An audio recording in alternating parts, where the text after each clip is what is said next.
Olá pessoal, vamos fazer aqui mais um vídeo agora sobre o início da redação de uma petição de contestação, um vídeo cujo qual vai até as preliminares e depois nós vamos fazer outro vídeo para concluir esse tema, ok? Então vamos lá, a gente já fez um vídeo sobre rascunhos, aquilo que você vai colocar aqui na redação, agora vem a própria redação. Então nós temos aqui o endereçamento, você pode se alinhar com qualquer um desses dois temas aqui, ou qualquer um desses dois modelos, né? Excelentíssimo senhor juiz de direito você coloca o número da vara civil da comarca D, e o caso prático vai te dar o local, vai te dar o número da vara, etc. Né? O termo técnico mais correto, a nomenclatura, né, seria aqui ao juízo da primeira vara civil, por exemplo, da comarca de Campo Belo, Minas Gerais, por exemplo.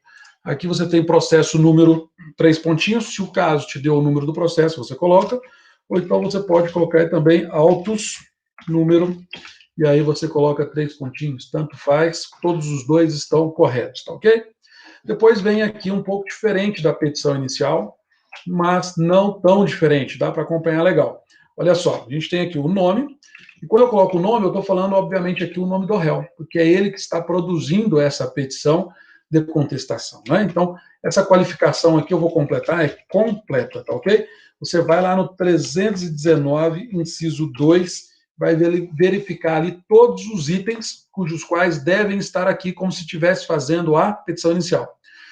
Porque pode ser que não tenha vindo na petição inicial uma qualificação completa do réu. Então, você, sabedor desses dados, advogado do réu, no caso, por exemplo, sabendo então de todos esses dados, você coloca aqui para mim de forma completa, tá ok? Deixar o princípio da preguiça de lado e vamos colocar de forma completa. Então, coloca o nome que o caso te deu e vai colocando ali o 319, inciso 2, um por um. Se o caso não te deu, por exemplo, a profissão do réu, coloca entre parênteses, profissão.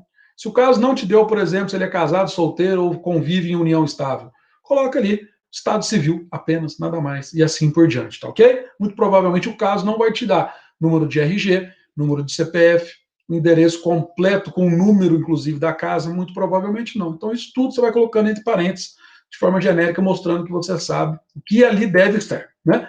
Vem a presença de Vossa Excelência, continuando o texto aqui, por seu advogado abaixo assinado, detalhe, obviamente é a primeira vez que ele participa, então procuração em anexo, tá ok? Endereço da OAB número tal, nos autos, aqui já começou então a modificar, nos autos da ação D. Que ação que é essa? Qual foi o nome da ação dada pelo autor? Ação de indenização? Ação de investigação de paternidade? Ação declaratória de inexistência de relação jurídica? Enfim, pegue o nome do casinho e coloque aqui para nós, tá ok? Nome, em que é parte contrária. Aí vem, por exemplo, se o autor chama João, em que é parte contrária? João, vírgula, já devidamente qualificado nos autos. Aqui, esse já devidamente qualificado nos autos pode vir, por quê? Com certeza ele já está devidamente qualificado, pois se não estiver, o juiz já deveria ter o quê? Mandado emendar a petição inicial. Então, aqui, no caso, você pode colocar devidamente qualificado nos autos, ok?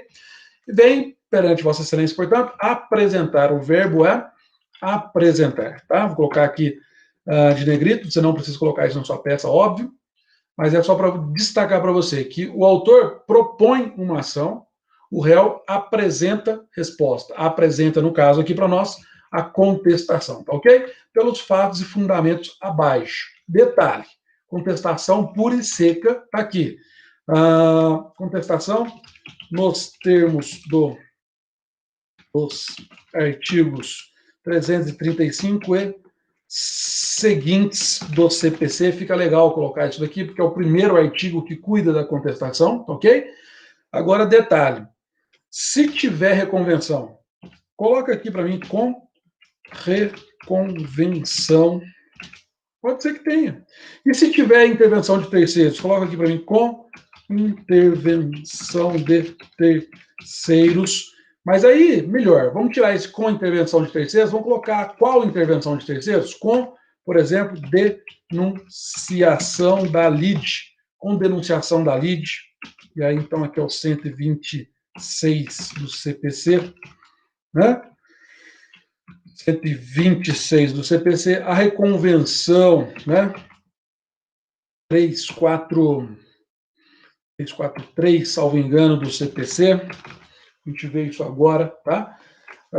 Aí coloca os respectivos artigos ali para nós, para que a gente possa, exatamente, da reconversão 343 do CPC, coloca ali para nós, para a gente poder qualificar, para a gente poder moldando ali a peça que a gente está produzindo. Então, pode ser que a sua contestação tenha reconvenção, aí você coloca com reconvenção. Pode ser que tenha um chamamento ao processo, aí você coloca chamamento ao processo. Se tiver a denunciação da lide, coloca a denunciação da lide. Pode ter tudo? Pode. Pode ter contestação, com reconvenção, com denunciação da lide e com chamamento ao processo. Muito criativa essa mente de quem criou esse caso, mas é possível, né? Então, aqui quem bateu o olho já sabe o tamanho da peça que lhe espera, não é assim? Então tá joia. Aqui a gente tem o iniciozinho aqui do preâmbulo que a gente chama. Depois, o primeiro capítulo de toda contestação vai ser breve resumo da inicial. Atente comigo aqui, tá? Vou colocar aqui de negrito, da inicial. O resumo é da inicial, aqui você não traz nenhuma tese de defesa sua. Então aqui você vai dizer algo mais ou menos assim.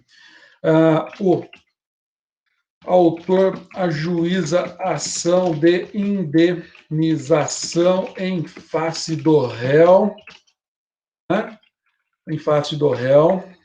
O autor ajuiza ação de indenização em face do réu, alegando que esse lhe causara prejuízo quando do ato ilícito por ele praticado, Aí você pode colocar, se você quiser aqui, supostamente, né? Supostamente praticado, já dá uma dica que você vai contestar a existência ou não desse ato ilícito, né? Então, quando do ato ilícito por ele supostamente praticado, aí eu já sei que trata-se de uma ação de responsabilidade civil, né?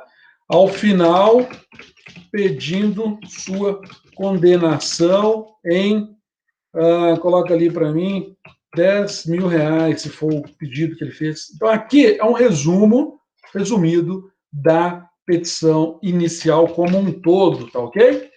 A condenação, ficou faltando um A aqui para mim. Então, o que eu quero trazer aqui para vocês é a ideia de que você vai fazer um resumo dos elementos da ação.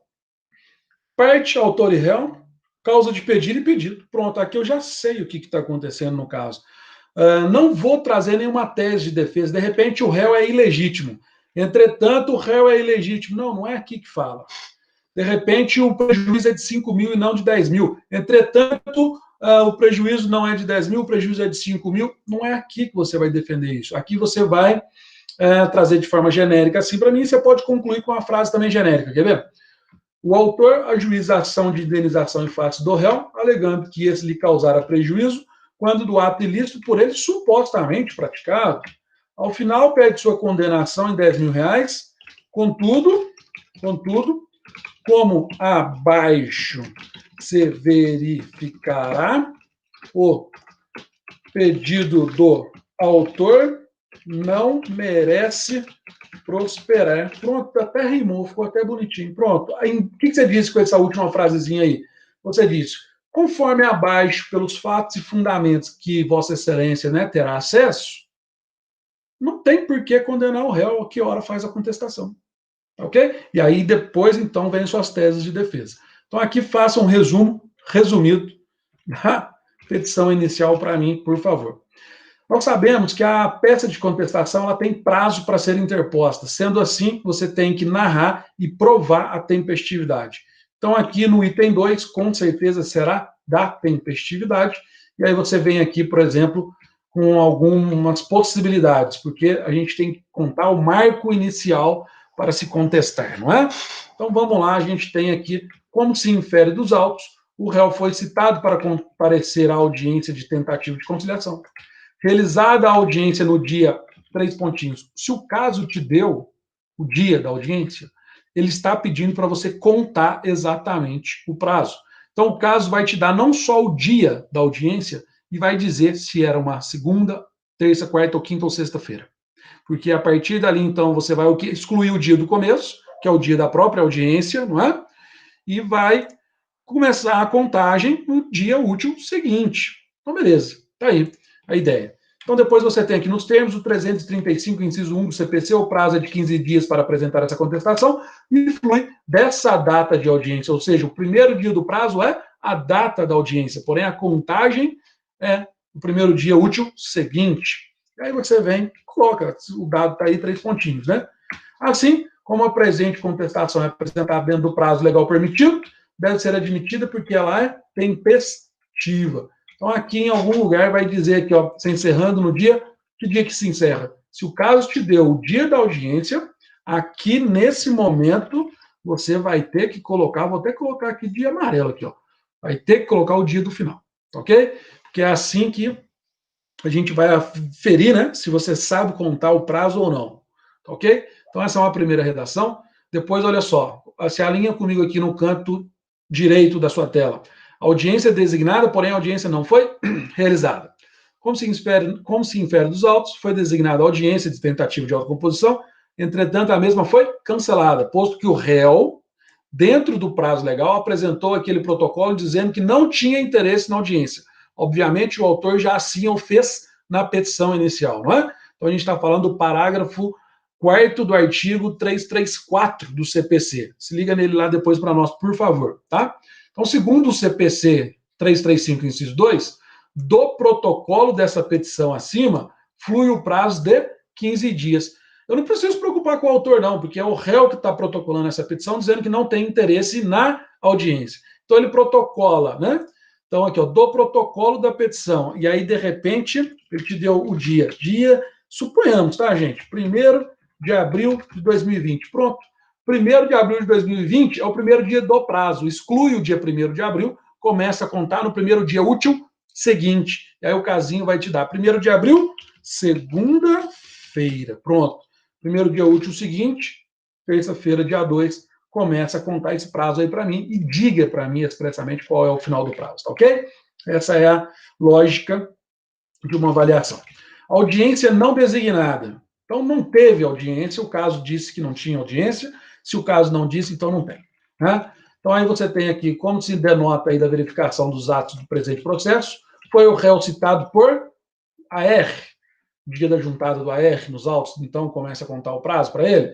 Foi citado por hora certa, foi citado por edital, foi citado por oficial de justiça, e aí você tem que se alinhar ao modelo de citação, ao modo de citação, né? Na data, aí coloca a data, 3 pontinhos, se tiver mais uma vez a lembrança, coloca para contar o prazo, né? Nos termos, então, aqui eu posso colocar no parágrafo de baixo, para facilitar a minha vida. Nos termos do 335, 3 cumulado com 231, 231 traz um rol, né, de início de prazo. A fluência do prazo de 15 dias para apresentar a contestação fluiu de que dia? Fluiu de que dia? Coloca aqui para mim, tá? E aí termina em que dia? Aí coloca, né? Terminando em que dia? Caso te deu o dia, tem que colocar o final para mim, por favor. Desta forma, como a presente peça é apresentada dentro do prazo, então ela deve ser admitida porque ela é tempestiva. Beleza, isso daqui é padrão, tá joia? E o enunciado não fala de audiência nem da modalidade de citação. Então, aqui eu tenho outra lógica aqui para nós, tá? Então, aqui eu tenho outra lógica aqui para nós. Como se verifica dos autos, foi o réu citado para querendo apresentar contestação. Então, segundo o 335, é de 15 dias o prazo. Não fala mais nada, então não tem como você falar foi da audiência, não foi da audiência, foi da citação, que modalidade de citação foi. O caso foi muito omisso, então coloca de forma genérica, mas o caso te deu, às vezes, um marco inicial, coloca para mim o marco final, tá? Assim, como a presente peça de defesa é apresentada dentro do prazo, ela é tempestiva, pronto, acabou, tá tranquilo, né? Tá tranquilo essa lógica. Então, aqui eu tenho o que toda petição de contestação vai ter, dentro das suas possíveis variáveis, que seria, então, essa ideia de você demonstrar a tempestividade e fazer um breve resumo dessa petição inicial para mim. E, por favor, não coloque aqui nem... Ó, vou colocar tudo vermelho aqui. Nenhuma tese de defesa. Porque as teses virão abaixo no corpo da contestação, ok? Aqui é só um resumo da inicial mesmo. É erro clássico você fazer defesa aqui nesse item 1. Então, faça um resumo bem sucinto aí para nós, porém objetivo. Temos que saber partes, causa de pedir e pedido. Os elementos da ação devem aparecer ali. Tá joia? E aí, então, aqui tem o nome, né? Contestação, com as suas possibilidades de reconvenção, denunciação da lide, chamamento ao processo, artigo 130 e seguintes. E aqui o começo do preâmbulo e aqui o endereçamento. E com isso, então, esse vídeo, que a gente chamou aí de preâmbulo, mais a sua parte básica inicial, que é o breve relato dos fatos, e a tempestividade, está encerrado. Depois a gente grava mais 2 vídeos para vocês, um contendo as preliminares e outro contendo ali mérito e pedidos, muito provavelmente em um único vídeo, tá ok? Pessoal, um abraço para vocês, até o próximo.